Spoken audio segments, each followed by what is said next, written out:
პირველ რიგში მინდა ვთქვა, რომ კვიპროსს უკვე მეოთხედ ხვდებით. წინა 3 დაპირისპირებიდან 2-ში გავიმარჯვეთ, 1 კი გასვლაზე კვიპროსში წავაგეთ. ჩემი ფეხბურთელები კვიპროსის ნაკრებს ძალიან კარგად იცნობენ და მზად არიან ამ დაპირისპირებისთვის. ყვითელი და წითელი ბარათების გამო რამდენიმე ფეხბურთელი გვაკლია, თუმცა 23 ფეხბურთელი მზადყოფნაში ყავს და ისინი ყველაფერს გაიღებენ, რომ სახლში თავიანთი გულშემატკივარი გაახარონ. თეონა ბაქრაძე კარგ ფორმაშია, ანდორასთან მატჩში დაისვენა და ახლა მზად არის. მისგან და არა მარტო მისგან, სხვა გოგონებისგანაც შედეგიან თამაშს ველით. ვფიქრობ, რომ ძალიან რთული თამაში იქნება, იქიდან გამომდინარე, რომ ორივე გუნდს მოგება სურს და გვაქვს შანსები, რომ გავიდეთ პლეი-ოფში. ჩვენ მაქსიმალურს ვცდებით და ყველაფერს გავაკეთებთ. სახლში თამაში, რა თქმა უნდა, ორმაგი მოტივაციაა. მიმართავ გულშემატკივრებს და ვთხოვ, რომ მოვიდეს და გულშემატკივრობს, ჩვენ რაც შეგვეძლება მოედანზე ყველაფერს გავაკეთებთ. ვფიქრობ, რომ კარგ ფორმაში ვართ და წინა თამაშით ჩვენთვის სასიკეთოდ დასრულდა და გავიმარჯვეთ.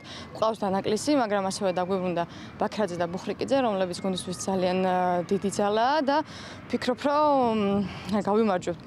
ყოველ შემთხვევაში ყველაფერს გავაკეთებთ ამისთვის, რომ კარგი თამაში ჩავატაროთ და ჩვენი გულშემატკივარი სახლში დაბრუნდეს გახარებული.